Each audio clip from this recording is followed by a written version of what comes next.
So welcome to my YouTube channel. In this video, I'll be telling you how I run my Nigerian business living in Canada as a graduate student. If you're new here, my name is Tawakalito Ohonda. I'm a mom. I run a full-time business in Nigeria. So please stay tuned while I take you through my journey. So how I run my business with my large team all the way from Nigeria while I'm here in Canada as a graduate student living in Canada. The first thing I did was when I was coming to Canada, I knew I wasn't going to shut down my business because I already read about top entrepreneurs doing business all over the world. So I knew I wasn't ready to shut down my business. My business was already generating 6 figures. Why should I shut it down? It was already a thriving business. So the first thing I did was I built a team. I had my procurement, I had admin. Yes, it was it's still a small business, but I had tried putting structures in place. But the most challenging thing I had, because I know like most Nigerians will say, oh, how did you deal with your staffs not maybe stealing from you, not giving you the results you have? How did you handle the stress?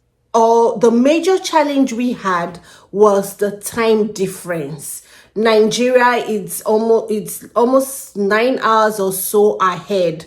So while we're still in morning in Nigeria, it will be like night in Canada. But like I said, before I left, I already put structures in place. I raised a team that they were accountable, into coaching, and we're into hair manufacturing.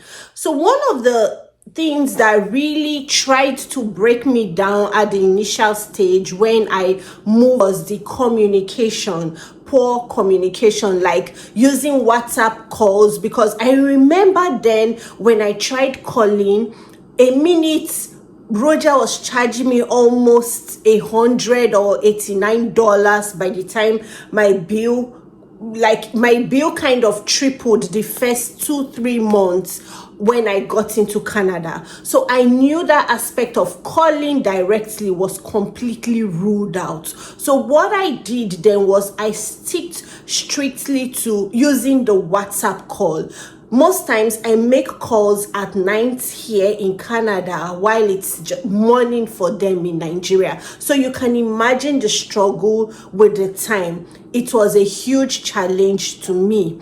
But like I said, business comes with a whole lot of stress. Once you make up your mind that it's going to be possible, I say to you, it will be possible. So what I did was I tried to understand the time difference, then the poor communication. I ruled out calling directly using mobile. I just stick to WhatsApp calls directly. Then the third thing that was a major challenge was my team. I had to now sit down, made them understand that this business must go on with or without me, and I moved the chunk of the load off me towards them. So they were now doing most of the workload. I was just overseeing and delegating.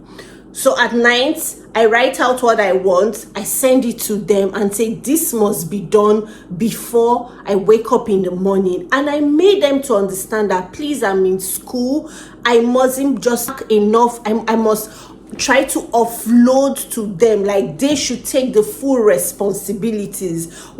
I needed to still focus on my academics. I needed to focus on why I came to Canada. So I made it clear to them. Another thing that really helped us as a team was every Mondays we had our meetings. It was very compulsory. The week before, you write out the errors, the lapses, what needs to be fixed, what we need to buy, what we need to focus on, the complaints that came in last week. We had processes, we documented everything. Then over the meeting, we sit down via WhatsApp call and we talk about it. I think at the initial stage, I will be yelling, I'll be shouting, can't you hear me? They'll say, no, they can't hear me. But over time, I knew like the best time to call was immediately they get to work, 8:30, 8 a.m. By then, the network is still very good. Mind you, I live in Port Harcourt, Nigeria, right? And we use MTN at the office here in Canada. I make use of Roger network in Victoria here. So I made it clear that this is the best time to call me. If you don't get me on phone, drop a voice note. Then I had like my other workers, most of them, because they are not so 100% educated, they can just pick up the phone and call you. I told them, please try and understand. If I don't take your calls, just understand that this is not the right time. I pushed the workload off me, and I said, this is my admin. Anything you want to see me or speak to me about, you can talk to Faithful. Faithful will be available to take all your complaints, any issue you have.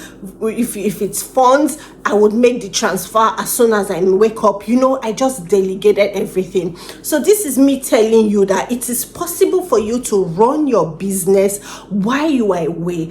All you need to do is just to build structures and never be scared of, oh, what if they steal? What if? And yes, what if? This is business. You need to take yourself off your business and know that you're running a business. Business is business in any part of the world. We have, like this morning, I was talking to someone.